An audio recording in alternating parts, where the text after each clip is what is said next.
Last episode में हमने देखा था कि ली तियान एलेक्स और निंग चुआन से हार गया था, जिसके बाद पर्पल बाल वाली लड़की ने उन दोनों को साथ चलने के लिए कहा था ताकि वो उसके सीनियर से मिल सके। इसके बाद सीनियर ने उन दोनों को बताया था कि उन्हें बॉर्डर पर जाके एक टेस्ट देना होगा, जिसमें अगर वो पास हो गए तो उन्हें उनकी एकेडमी में शामिल कर लिया जाएगा। तो टेस्ट की तैयारी के लिए एलेक्स और निंग चुआन वहां से चले गए थे, जहां उनके जाने के बाद उस सीनियर एल्डर ने उस टेस्ट के बारे में हर जगह अनाउंस करवा दिया था ताकि बाकी जीनियस कल्टीवेटर भी टेस्ट में पार्टिसिपेट कर सके। अब आगे तो इस एपिसोड की शुरुआत में हम देखते हैं कि एलेक्स जिया को लेकर अपने ग्रैंडफादर के पास आ गया था, जहां एलेक्स के ग्रैंडफादर उसे देखकर कहते हैं कि अब की बार तो तुम मुझसे काफ़ी जल्दी मिलने आ गए, वरना अक्सर तो तुम काफ़ी लंबे समय बाद आते हो। इसके बाद ग्रैंडफादर एलेक्स से पूछते हैं कि ये तुम्हारे साथ सुंदर लड़की कौन है। ये सुन के एलेक्स जिया को अपने करीब खींचते हुए बोलता है कि ये मेरी बीवी है और मैं इसे आपसे मिलवाने लाया हूँ। इधर जिया एलेक्स को धीरे से मारते हुए कहती है कि तुम हर समय मजाक करते रहते हो। अब जिया ग्रैंडपा को ग्रीट करती है और अपने बारे में बताती है। आगे वो तीनों डिनर करने जाते हैं, जहाँ ग्रैंडपा जिया से कहते हैं कि तो तुम फायर एम्परर की बेटी हो। इस पे जिया कहती है कि जब मैं लोअर वर्ल्ड में थी तो मैंने आपके बारे में बहुत सुना था। इस पे ग्रैंडपा कहते हैं कि हाँ, मैंने भी तुम्हारे फादर के बारे में बहुत सुना है और मुझे खुशी है कि अब हम एक फैमिली है। इसके बाद ग्रैंडपा एलेक्स से कहते हैं कि तुमने मुझे आज बहुत खुश कर दिया है, इसलिए आज सेलिब्रेशन का दिन है और आज मैं जी भर के पीऊँगा। अगली सुबह ग्रैंडपा जब नींद से उठते हैं तो देखते हैं कि जिया और एलेक्स एक दूसरे के साथ बैठकर उगते हुए सूरज को देख रहे हैं। ये देखकर ग्रैंडपा को बहुत अच्छा लगता है और वो एलेक्स से कहते हैं कि मैं तुम्हारी असली में शादी करवाना चाहता हूँ, इस पे तुम्हारा क्या ख्याल है। तो एलेक्स बोलता है कि मैंने आपको एक बात नहीं बताई है कि मैं एक स्पेशल ट्रेनिंग के लिए जा रहा हूँ और मेरा फ्यूचर अनसर्टेन है, इसलिए ये शादी के बारे में डिस्कस करने का सही समय नहीं है।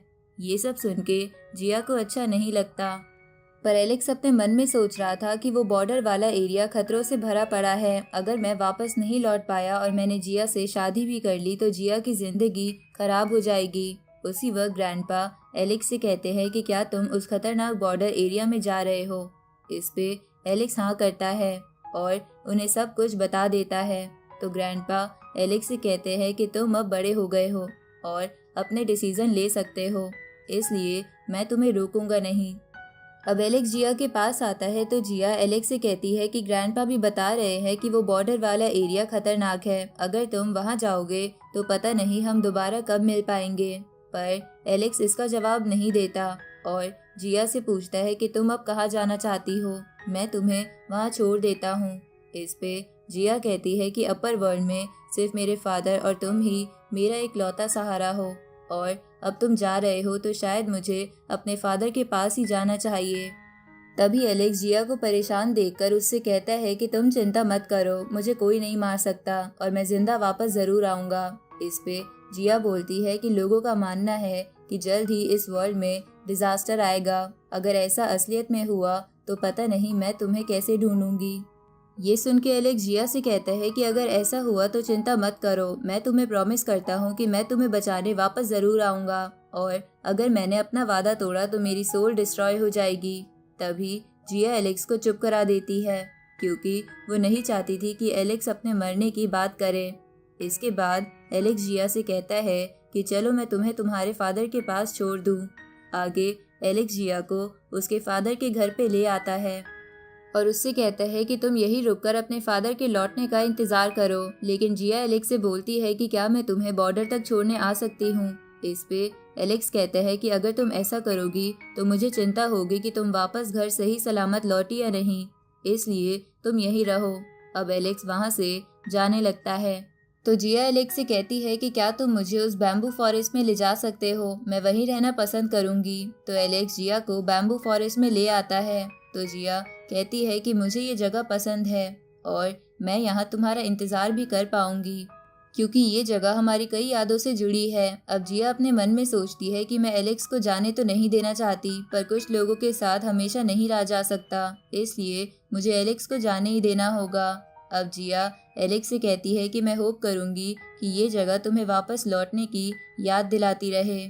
इसके बाद जिया एलेक्स को वहां से जाने के लिए कह देती है तो एलेक्स खड़ा होकर सोचने लगता है कि क्या इस जिंदगी में बस मैं ट्रेनिंग ही करता रह जाऊंगा, और अगर मैं एक दिन टॉप पर पहुंच भी गया तब भी मैं कितने लोगों को खो चुका होऊंगा, तो क्या ये सब सही होगा। तभी जिया एलेक्स से फिर से बोलती है कि तुम अब यहाँ से जा सकते हो और मैं यहाँ रहकर तुम्हारे लिए प्रे करूंगी। साथ ही वो एलेक्स से बोलती है कि तुम्हारी जिंदगी में उतार चढ़ाव आते रहेंगे, पर तुम्हें बिना उन पे ध्यान दिए आगे बढ़ते रहना होगा, चाहे फिर तुम्हें आगे बढ़ने के लिए किसी और वर्ल्ड में ही क्यों ना जाना पड़े। और तुम चिंता मत करना, मैं हमेशा तुम्हारा यहाँ इंतज़ार करती रहूँगी। ये सुन के एलेक्स इमोशनल होकर जिया का हाथ पकड़कर उससे बोलता है कि तुम भी मेरे साथ चलो। इस पे जिया कहती है कि मैं तुम पर बोझ नहीं बनना चाहती और ना मैं ये चाहती हूँ कि मेरी वजह से तुम्हारा ध्यान भटके। ये सुन के एलेक्स अपने मन में सोचता है कि फ्यूचर बहुत ही डेंजरस होने वाला है, तो जिया को साथ ले जाना बिल्कुल सही नहीं होगा क्योंकि शायद मैं इसे प्रोटेक्ट ना कर पाऊँ। अब एलेक्स वेंकई से कहता है कि तुम जिया का ख्याल रखना। तभी जिया एलेक्स से कहती है कि इस जगह के पेड़ों पर फूल अक्सर हर एक साल में खिलते हैं और मैं होप करूंगी कि तुम और मैं एक साथ कभी न कभी उन फूलों को खिलते देख पाए। ये सुन के एलेक्स जिया से कहता है कि तुम अपना ख्याल रखना, मैं जल्द ही वापस लौट आऊँगा। अब ये बोल के एलेक्स वहाँ से निकल जाता है और जिया उसे देखकर बस रोती रहती है। इधर एलेक्स जाते हुए सोच रहा था कि पता नहीं मैं फ्यूचर में जिया से कहाँ पर मिलूँगा। उसी वक्त फायर एम्परर एलेक्स को देखकर उसे रोक लेते हैं और उससे कहते हैं कि क्या तुम बस ऐसे ही यहाँ से चले जाओगे। आगे शाम को हम देखते हैं कि जिया वेंकई के साथ टहल रही थी, लेकिन अभी भी उसकी आंख से आंसू नहीं रुक रहे थे। उसी वक्त वो एलेक्स की आवाज़ सुनती है जो तुरंत वहाँ आके जिया को गले लगा लेता है, तो जिया एलेक्स को देखकर खुश हो जाती है। तभी फायर एम्परर वहाँ आकर उन दोनों से कहते हैं कि क्योंकि तुम दोनों एक दूसरे के लिए बने हो, इसलिए मैं आज तुम दोनों की मैरिज अनाउंस करता हूँ। थोड़ी देर बाद एलेक्स और जिया दूल्हा और दुल्हन की ड्रेस में वहां आ जाते हैं। साथ ही वहां पर एलेक्स के ग्रैंडपा भी आ गए थे। अब फायर एम्परर जिया और एलेक्स की शादी की सेरेमनी शुरू करते हैं, जहां वो उन दोनों से सबसे पहले भगवान को थैंक यू बोलने के लिए कहते हैं, जिसके बाद एलेक्स और जिया अपने एल्डर्स को रिस्पेक्ट देते हैं और फिर एक दूसरे को ग्रीट करते हैं। और थोड़े समय बाद वो सेरेमनी कंप्लीट हो जाती है और जिया और एलेक्स ऑफिशियली हस्बैंड वाइफ बन जाते हैं। तभी वेंकई अपनी पावर्स की मदद से उन दोनों पर फूल बरसाता है। तभी फायर एम्परर एलेक्स से कहते हैं कि अब से एलेक्स तुम मेरे जमाई हुए, लेकिन याद रखना जब तुम यहाँ से जाओगे तो हमेशा अपने मन में रखना कि तुम्हारी बीवी तुम्हारा यहाँ इंतज़ार कर रही है। तो एलेक्स जिया को एक हार पहनाते हुए कहता है कि मैं हमेशा ये याद रखूँगा। तभी फायर एम्परर एलेक्स से बोलते हैं कि अगर ऐसा हुआ कि तुम वापस नहीं लौटे या कभी फिर से नहीं मिल पाए तो ये मुलाकात ज़रूर याद रखना। ये सुन के जिया अपने मन में सोचती है कि फ्यूचर में बहुत खतरा बढ़ने वाला है, पता नहीं हम दोबारा कैसे मिल पाएंगे।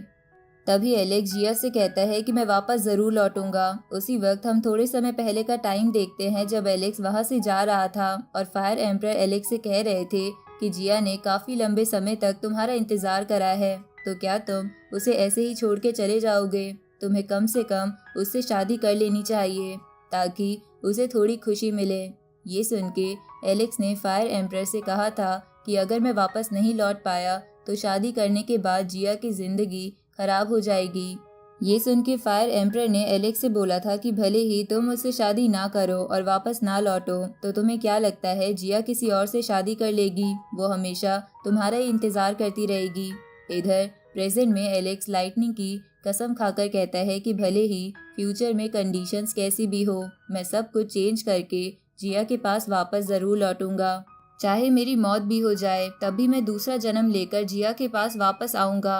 आगे जिया और एलेक्स एक साथ बैठकर चांद को देखने लगते हैं और ऐसे ही सुबह हो जाती है, जहाँ सुबह होने पर जिया एलेक्स से कहती है कि तुम अब जा सकते हो, मैं हमेशा तुम्हारा इंतज़ार करूँगी।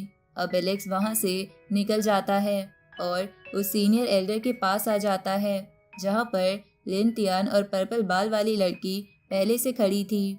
तभी वो सीनियर एल्डर एलेक्स से कहता है कि क्योंकि तुमने बॉर्डर पर जाने का डिसीजन ले लिया है तो तुम थोड़ी देर यहीं रुको, क्योंकि कुछ देर में बाकी कल्टीवेटर्स भी यहाँ आ जाएंगे जिन्हें टेस्ट देने के लिए जाना है। ये सुन के एलेक्स थोड़ा हैरान हो जाता है।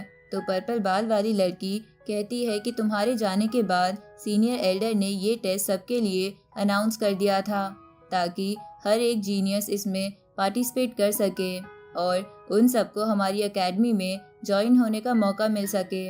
अब सीनियर एल्डर एलेक्स को बैठने के लिए एक कारपेट देते हैं, जिसे देखकर एलेक्स अपने मन में बोलता है कि ये इमोर्टल पैलेस का एक ट्रेजर है जिस पे बैठते ही मुझे काफ़ी अच्छा लग रहा है। पर मैं ऐसी चीज़ पर पहले भी बैठ चुका हूँ, इसलिए मुझे इससे ज़्यादा फ़ायदा नहीं होगा। आगे एलेक्स देखता है कि वहाँ कई सारे कल्टीवेटर्स आ गए थे, जिनमें second body, fox girl, flute वाला बंदा, 10 क्राउन प्रिंस, निंग चुआन और मोटा लड़का भी था। तभी मोटा लड़का एलेक्स से कहता है कि मुझे पता था कि तुम भी यहाँ ज़रूर आओगे और तुमने क्या हमारे बाकी साथियों को यहाँ पर देखा है? इस पे एलेक्स कहता है कि घुमा फिरा के क्या बोल रहे हो, सीधा बोलो तुम रैबिट गर्ल से मिलना चाहते हो। इस पे मोटा लड़का कहता है कि उसकी बात मत करो, मैं उससे नहीं मिलना चाहता। लेकिन एलेक्स ये सुन के हंसने लगता है क्योंकि वो जानता था कि मोटा लड़का झूठ बोल रहा है। तभी वो सीनियर एल्डर सबसे बोलता है कि इससे पहले हम यहाँ से चले, मैं तुम सबसे कहना चाहता हूँ कि ये जर्नी बहुत खतरनाक होने वाली है, इसलिए किसी को अगर यहाँ से वापस जाना है तो जा सकता है, पर कोई वापस नहीं जाता। तो सीनियर एल्डर एक टेलीपोर्टेशन पोर्टल ओपन कर देते हैं और सबसे कहते हैं कि इसकी मदद से तुम एक जगह पर पहुँचोगे जो बॉर्डर के करीब होगी। ये सुन के फ्लूट वाला बंदा सीनियर एल्डर से पूछता है कि क्या आपने इस पोर्टल की मदद से कभी ट्रैवल किया है, और सीनियर एल्डर मना करता है। ये सुन के कुछ लोग बोलने लगते हैं कि अगर इसने ही इस पोर्टल से ट्रैवल नहीं करा तो हम अपनी जान रिस्क में क्यों डालें। अब ये बोल के कुछ जने वहाँ से चले जाते हैं, जिसके बाद बाकी जने उस पोर्टल के अंदर जाने लगते हैं। जहाँ उनको जाता देख वो सीनियर एल्डर मन में बोल रहा था कि मुझे विश्वास नहीं हो रहा कि मैं इतने सारे यंग बंदों को मौत के इतना करीब भेज रहा हूँ।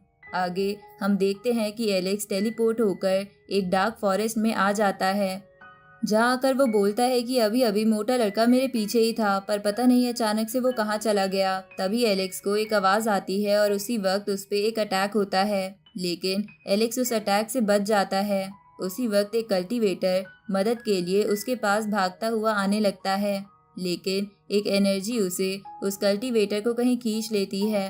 तो ये देखकर एलेक्स समझ जाता है कि यहाँ पर कोई किलर छुपा हुआ है, इसलिए एलेक्स अपनी स्पेशल आई का इस्तेमाल करता है, पर उसकी स्पेशल आई कोई ब्लॉक कर देता है।